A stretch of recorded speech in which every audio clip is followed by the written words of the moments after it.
Hello guys, welcome to my channel. आज हमारा perfect speaking English course का 4th part है और आज हम सीखेंगे वोवेल्स एंड कॉन्सोनेंट्स।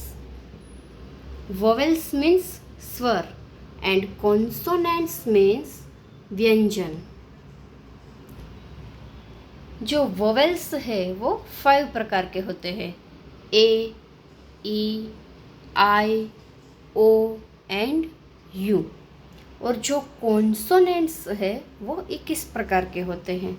उसमें B, C, D, F, G, H, J, K, L, M, N, P, Q, R, S, T, V, W, X, Y और जेड। सो गाइस, ये है हमारे वोवेल्स एंड कॉन्सोनेंट्स। जो वोवेल्स है वो बिना किसी लेटर के सहायता से जो बोले जाते हैं उसे वोवेल्स कहते हैं। और जो वोवेल्स की हेल्प से जो अक्षर बोले जाते हैं उसे कॉन्सोनेंट्स कहते हैं।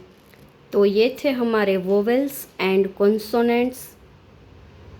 Thank you for watching and like, share and subscribe to my channel. Thank you.